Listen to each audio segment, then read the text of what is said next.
Hello दोस्तों, स्वागत है आपका हमारे YouTube channel alpha classes by Rajat Jha में। आज का जो वीडियो है हम वो पॉलिनोमियल पे बनाने जा रहे हैं, क्योंकि बहुत सारे बच्चों का मैसेज आया था कि सर हमें पॉलिनोमियल्स में प्रॉब्लम होती है, तो आप हमें इस पे कुछ वीडियो हमें बना के बताइए, कुछ हमें इसके बारे में पढ़ाइए।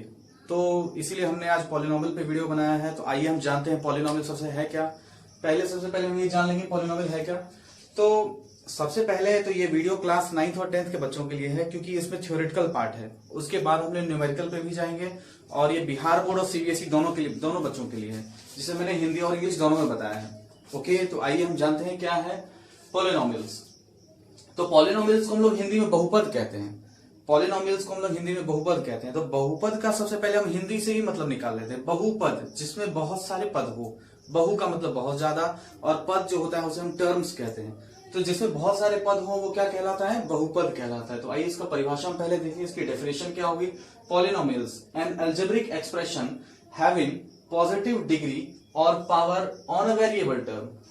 इसका मतलब क्या हुआ कि वह बीजीय व्यंजक जिसके चर का घात धनात्मक, धनात्मक मतलब पॉजिटिव हो, और पॉजिटिव नाम से तो हमें आजकल डर लगने लगा है, लेकिन ये वो पॉजिटिव नहीं है, दूसरा पॉजिटिव है, तो आपको डरने की बिल्कुल जरूरत नहीं है इसमें।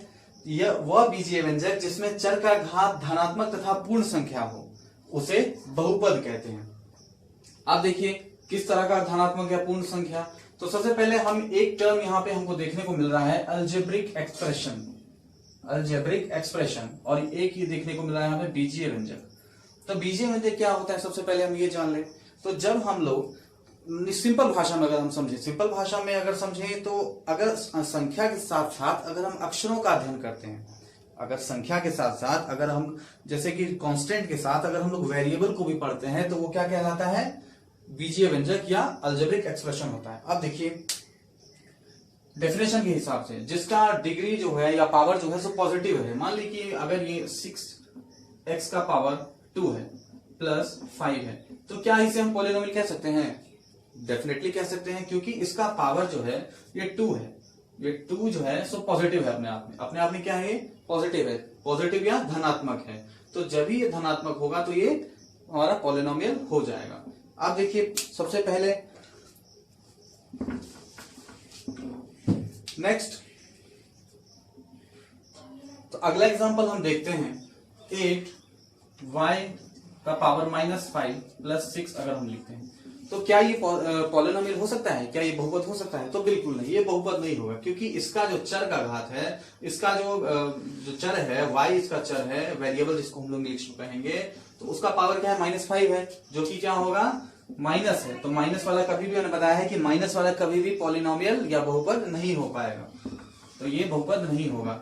आप देखिए इसमें हम लोगों ने दो चीज अभी तक सुनी है, एक है चर और अचर, जिसे हम लोग इंग्लिश में कांस्टेंट अचर और वेरिएबल चर पद होता है। तो देखिए कैसे।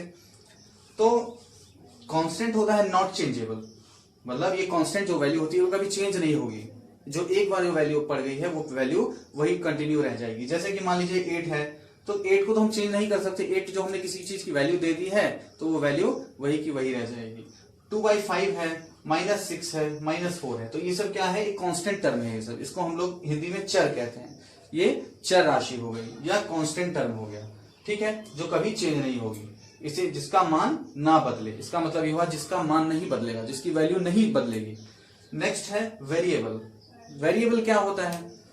तो वेरिएबल को हिंदी में हम लोग चर कहते हैं।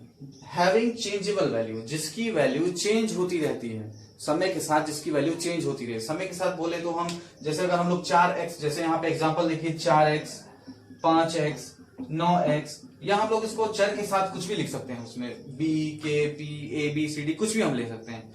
देखिए वैल्यू कैसे चेंज होगी। अगर मान लीजिए कि हम 4x जैसे लिखते हैं, हमने लिखा 4x, तो अगर हम यहाँ पे x की मान, x का वैल्यू को अगर हम 5 रख देते हैं, तो इसका मान क्या हो जाएगा? इसका मान क्या हो जाएगा?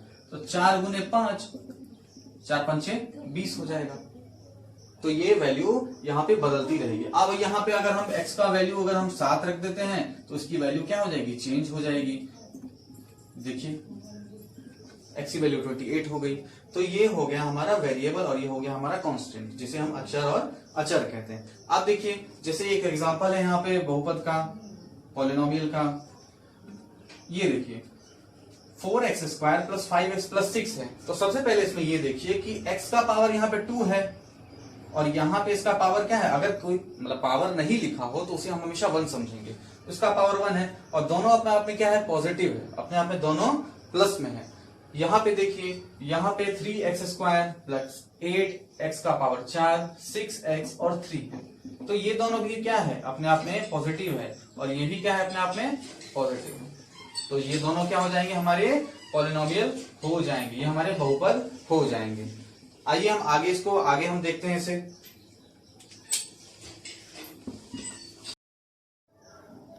तो आइए अब हम देखते हैं कि सबसे पहले हम पॉलिनोमियल्स को पहचाने कैसे, बहुपद को की पहचान कैसे की जाती है। देखिए, जैसा कि मैंने आपको बताया था कि कभी भी जो हमारा जो चर का घात होगा या हमारा जो वेरिएबल होगा उसका पावर हमेशा अगर पॉजिटिव में होगा तभी वो बहुपद होगा, नहीं तो बहुपद नहीं होगा। ठीक है। अब देखिए, जैसे पहला एग्जांपल में 4y का पावर स्क्वायर प्लस 8y का पावर 3 प्लस 6, क्या ये बहुपद है? तो एकदम बहुपद है। बहुपद है क्योंकि y का पावर 2 है जो कि प्लस में है, y का पावर 3 है जो कि प्लस में है। तो ये एक बहुपद हमारा हो जाएगा। हमें कुछ नहीं देखना है, हमें सिर्फ देखना है कि हमारा चर जो है, चर या वेरिएबल जो भी है, उसका हमें पावर देखना है। पावर अगर माइनस में होगा या पूर्ण संख्या नहीं होगा तो वो क्या हो जाएगा, बहुपद होगा। अब देखिए, अगला देखते हैं 9x का power -3 plus 8a plus 9b का पावर -4 प्लस 6। तो क्या ये बहुपद है? तो आप खुद ही बहुत समझदार हैं। मैंने जैसा पहले बताया था कि सबसे पहले हम उसका पावर देखेंगे। किसी भी जो भी x y z a b c कुछ भी दिया रहेगा, हम उसका पावर सबसे पहले देंगे। तो यहाँ पे पावर देखिए, पावर इसका नेगेटिव है, पावर इसका नेगेटिव है, तो ये बहुपद नहीं हो पाएगा क्योंकि जो माइनस वाले टर्म होते हैं वो बहुपद नहीं होते हैं। अगला देखिए, अगला मैंने आपको बताया था कि जैसे अभी देखिए 8x का पावर √x प्लस 4x का पावर 4 प्लस 9x प्लस 8, क्या ये बहुपद है? तो आप लोग सोच रहे होंगे कि एकदम बहुपद है, जरूर होगा बहुपद, क्योंकि मान लीजिए x का पावर 4 यहाँ पे पॉजिटिव है, x भी यहाँ पे क्या है, x का पावर 1 अगर देखें तो पॉजिटिव है। आप देखिए, तो हमने इसमें क्या हमारा छूट रहा है, x का पावर ये √x। देखिए आप, यहाँ पे बहुत बच्चों को कंफ्यूजन होती है। तो देखिए, इसको हम कैसे समझेंगे, एक्चुअली में ये बहुपद नहीं होगा क्योंकि कभी भी √अंडर जो x होगा, तो √x से हम क्या समझते हैं कि अगर हम इसको सिंप्लीफाई करें तो x का पावर क्या होगा, 1/2 हो जाएगा, जो कि अपने आप एक पूर्ण संख्या नहीं है। तो ये बहुपद नहीं हो पाएगा, इसलिए बहुपद नहीं हो पाएगा। ये ध्यान रखिए, सिंपल भाषा में ध्यान रखिए कि अगर रूट के अंदर में कोई भी वेरिएबल होगा, अगर रूट के अंदर में कोई भी चर राशि होगी, एक्स वाई जेड कुछ भी होगा रूट के अंदर में, तो वो बहुपद नहीं होगा। हाँ, अगर मान लीजिए कि नंबर हमारा कोई भी रूट के अंदर में है और ऐसे अगर लिखा हुआ है तो ये बहुपद होगा, क्योंकि हमें तो सिर्फ इससे मतलब है। ये तो कुछ भी हो सकता है, माइनस भी हो सकता है, प्लस भी हो सकता है, रूट भी हो सकता है, कुछ भी हो सकता है। तो हमको सिर्फ एक्स वाई जेड या हमें एबीसीडी जो भी हमारा चर राशि है, हमें बस उसको देखना है, वेरिएबल को देखना है। अगला देखते हैं, क्या ये हमारा बहुपद हो पाएगा, बताइए। तो ये बहुपद नहीं हो पाएगा क्योंकि ये पॉजिटिव है, ये भी पॉजिटिव है, लेकिन ये क्या है, देखिए इसको अगर हम लोग सिंप्लीफाई करेंगे 1/k का पावर 7, इसको हम क्या लिख सकते हैं, इसको हम ऐसे लिख सकते हैं k का पावर -7। तो ये माइनस हो जाएगा वैल्यू, क्योंकि जैसे ही माइनस में हो गया तो ये वैल्यू ये नहीं हो पाएगा, ये बहुपद नहीं हो पाएगा।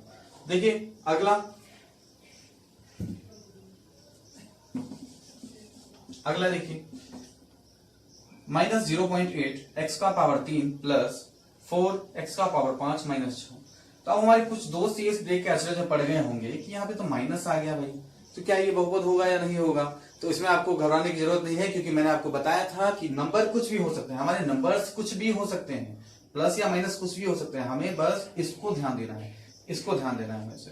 तो ये तो पॉजिटिव है, तो ये ठीक है, क्राइटेरिया को फॉलो कर रहा है। ये 5 है तो ये भी फॉलो कर रहा है, तो इसका मतलब ये बहुपद हो जाएगा। नेक्स्ट देखते हैं, देखिए नेक्स्ट में अगर 4x का पावर -5 प्लस -8x प्लस 4, तो आप बहुत समझदार हो गए आप लोग शायद ये 3-4 एग्जांपल देख के कि ये वैल्यू कभी भी, ये जो हमारा पॉलिनोमियल दिया हुआ ये कभी पॉलिनोमियल नहीं होगा, क्योंकि इसका पावर -5 है जो कि नेगेटिव वैल्यू है, ये हमारा पॉलिनोमियल नहीं होगा। अगला देखिए, क्या ये पॉलिनोमियल होगा? तो इसमें देखिए सबसे पहले इसको चेक करते हैं, y का पावर 2 है, सही है, x का पावर 3 है, ये भी सही है, तो रूट एंडर हमको दिखाई दे रहा है। फिर सोचेंगे आप लोग कि रूट एंडर वाला तो अभी सर ने बताया था कि रूट एंडर वाला तो होता ही नहीं है, तो रूट एंडर वाला नंबर के साथ चल सकता है, लेकिन ये वेरिएबल अगर मैंने बताया था आपको कि अगर ये इस तरह से लिखा जाए या इस तरह से लिखा जाए तो ये पॉलिनोमियल नहीं हो पाएगा। इसीलिए ये पॉलिनोमियल हो सकता है, क्योंकि नंबर से हमको कोई लेना देना नहीं, नंबर तो कुछ भी हो सकते हैं, तो हमें ध्यान रखना है इन चीजों का, हमारे वेरिएबल्स का, तो ये भी पॉलिनोमियल हो जाएगा। तो देखिए जिस तरह से हमने बहुपद को पहचानना सीखा, अब इससे कुछ संबंधित कुछ और चीजें हम देखेंगे। जैसे बच्चे बहुत सारी चीजें ऐसी है जिनमें ज्यादा फंसते हैं, जैसे कि कॉफिशिएंट क्या होता है, जिसे हिंदी में गुणांक कहते हैं। सीबीएसई वाले कॉफिशिएंट पढ़ते हैं और हिंदी मीडियम जो बिहार बोर्ड या स्टेट बोर्ड से हैं वो लोग गुणांक पढ़ते हैं। तो देखिए कॉफिशिएंट या गुणांक क्या होता है, मतलब किसी भी जो वेरिएबल या जो भी चर पद होता है उसके साथ जो भी संख्या से गुणा किया जाता है, जो संख्या उसके साथ गुणा के रूप में होती है, तो वही उसका गुणांक कहलाता है। जैसे देखिए -6x का पावर 2 है, तो उसमें उसका गुणांक क्या होगा या कॉफिशिएंट क्या होगा, x स्क्वायर का कॉफिशिएंट होगा -6। ठीक है, अगर हमसे पूछा जाए कि 5x + 6 में x का गुणांक क्या होगा या x का कॉफिशिएंट क्या होगा, तो हम बोलेंगे 5। अब अगर देखिए मतलब तीसरा एग्जांपल देखिए, अगर y का पावर 5 है, उसका अगर हमको कहेगा कि y का पावर 5 का जो गुणांक है या उसका कॉफिशिएंट है वो क्या होगा, तो y 4/5 कहेंगे। जिस नंबर से उसमें गुना किया जाता है तो उसमें हम उसको कह सकते हैं कि वो जो नंबर होगा वो उसका गुणांक होगा। अब -1/9 है, उसको हमने किया है a का पावर 3 से, तो यहां पे देखिए तो a का पावर 3 का गुणांक क्या होगा, ये 1 - 1/9 हो जाएगा। तो मुझे नहीं लगता अभी आपको इसको समझने में कहीं परेशानी हुई होगी, क्योंकि हमारा काम ही है इसको बिल्कुल सिंपल से सिंपल आप लोग को समझाना, क्योंकि बुक्स में या कभी कभी बुक्स में जो बच्चे पढ़ते हैं वो समझ नहीं पाते हैं। तो हमारा एजेंडा यही है कि हम उसको बिल्कुल सिंपल से सिंपल लैंग्वेज में आप तक हम उसको पहुंचाएं। और अगर आपको कहीं समझ में नहीं आया तो आप उस वीडियो को पॉज करके वापस से उसको बैक ले जाके वापस देख सकते हैं, उसको आपको निश्चित रूप से समझ में आएगा।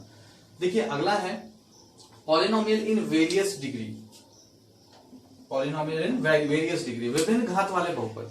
विभिन्न घात वाले बहुपद देखिए जी, मतलब घात के अनुसार मतलब पावर के अनुसार वो बहुपद कितने तरह के होते हैं। तो जनरली हम लोग 3 पढ़ते हैं। देखिए कौन कौन, लीनियर पॉलिनोमियल जिसे हिंदी में हम रैखिक बहुपद कहते हैं, क्वाड्रेटिक पॉलिनोमियल जिसे हम द्विघात बहुपद कहते हैं, और क्यूबिक पॉलिनोमियल जिसे हम त्रिघात बहुपद कहते हैं। अब देखिए लीनियर पॉलिनोमियल क्या होता है। लीनियर पॉलिनोमियल का मतलब हुआ जिसका घात या जिसका पावर, जिस पॉलिनोमियल का पावर 1 हो। मान लीजिए कि जैसे हमने लिखा 6y + 3, तो इसमें तो हमको कहीं घात दिखाई नहीं दे रहा है, लेकिन एक्चुअली में इसमें क्या होगा कि इसका घात 1 होता है। तो जिस चर या मतलब जिस बहुपद में चर का घात 1 हो उसे हम क्या कहेंगे, रैखिक बहुपद कहेंगे या लीनियर पॉलिनोमियल कहेंगे। दूसरा देखिए क्वाड्रेटिक पॉलिनोमियल है। क्वाड्रेटिक पॉलिनोमियल क्या होता है, जिसे हम द्विघात बहुपद के नाम से जानते हैं। आपने कहीं द्विघात समीकरण भी पढ़ा होगा, तो देखिए वही है ये द्विघात पॉलिनोमियल। तो द्विघात बहुपद में देखिए क्वाड्रेटिक पॉलिनोमियल सॉरी, तो इसमें क्या होता है, जिस पॉलिनोमियल का जो पावर होता है 2 होता है, मैक्सिमम पावर 2 होता है। अगर मान लीजिए कि 6x² + 5x + 6, तो जिस बहुपद का घात 2 होता है या जिस बहुपद में मैक्सिमम घात 2 होता है तो उसे हम क्या कहेंगे, क्वाड्रेटिक या द्विघात बहुपद कहेंगे। अगला देखिए क्यूबिक पॉलिनोमियल जिसे हम त्रिघात बहुपद के नाम से जानते हैं। तो ये क्या होता है, जिस बहुपद का मैक्सिमम घात अगर 3 होगा, देखिए k का पावर 3 + 8k² + 9। अब देखिए इसमें इसका पावर कितना है, 3 है, जिसका मैक्सिमम पावर 3 रहेगा तो वो क्या कहलाएगा, क्यूबिक पॉलिनोमियल या त्रिघातीय बहुपद कहलाएगा। अब देखिए अगला है degree of polynomial. Degree of polynomial का मतलब हुआ जो बहुपद का घात, बहुपद का घात क्या होता है। अगर मान लीजिए आपको कोई बहुपद दिया गया है, कोई भी बहुपद अगर आपको दिया गया है तो उसका जो मैक्सिमम घात जो होता है, जो मैक्सिमम जो उसका पावर होता है, वो क्या कहलाएगा, वो उसका डिग्री ऑफ पॉलिनोमियल कहलाएगा, बहुपद का घात कहलाएगा। तो मुझे नहीं लगता आपको समझने में परेशानी हुई होगी। तो देखिए कैसे इसको हम देखेंगे। एक एग्जांपल देखिए, जैसे 4a² प्लस 6a का पावर 7 प्लस 9। तो इसमें इसका डिग्री ऑफ पॉलिनोमियल हम क्या कहेंगे, इसमें डिग्री ऑफ पॉलिनोमियल 7 होगा, क्योंकि इसका मैक्सिमम पावर क्या है, इसका जो अधिकतम जो घात है बहुपद का जो अधिकतम घात है वो कौन है, 7 है। तो 7 इसीलिए क्या हो जाएगा, हमारा डिग्री ऑफ पॉलिनोमियल हो जाएगा, या डिग्री या बहुपद का घात जिसे हम कहते हैं। अब 6x का power square 6x² plus 9x का पावर 3 और प्लस 5x का पावर 4 प्लस 9। तो इसमें मुझे बताइए कि इसमें बहुपद का घात क्या होगा। देखिए गौर से, इसमें 2 है, इसमें 3 है और इसमें 4 है। तो सबसे ज्यादा कौन है, इसमें सबसे ज्यादा घात वाला कौन है, ये है। तो इसका बहुपद का घात या डिग्री ऑफ पॉलिनोमियल कौन हो जाएगा, 4 हो जाएगा। इसमें 7 हो जाएगा, इसमें 7 और इसमें 4 हो जाएगा। तो देखिए, अगर आप लोगों को कहीं कोई दिक्कत हुई होगी तो इसे आप आराम से पॉज करके समझ के देख सकते हैं। ये जो था आज हमारा थ्योरेटिकल पार्ट था, ये आज हमने इसमें थ्योरी पढ़ी थी, और अगले वीडियो में हम इससे जो रिलेटेड क्वेश्चन है, इससे संबंधित जितने भी क्वेश्चन हैं वो हम लोग डिस्कस करेंगे। ये जो वीडियो है क्लास 9th और 10th दोनों के लिए है, क्योंकि 9th और 10th दोनों में आपको बहुपद पढ़ना है। तो इसे आप जरूर इस वीडियो को देखें और इसे ज्यादा से ज्यादा सब्सक्राइब करें और लाइक करें और इसे ज्यादा से ज्यादा शेयर करें, और इसमें आने वाले सब्सक्राइब जब आप करते हैं तो उसमें आने वाले बेल आइकन को जरूर दबाएं, ताकि ये वीडियो के अपडेट्स जो भी वीडियो हम बनाते हैं वो आप तक आसानी से पहुंचे। और अगले वीडियो में हम इससे रिलेटेड जितने भी न्यूमेरिकल प्रॉब्लम्स हैं, जो इस पे जो जिन पे बच्चों को ज्यादा परेशानी होती है, हम उसमें हल करेंगे। तो थैंक यू बच्चों, वेरी मच।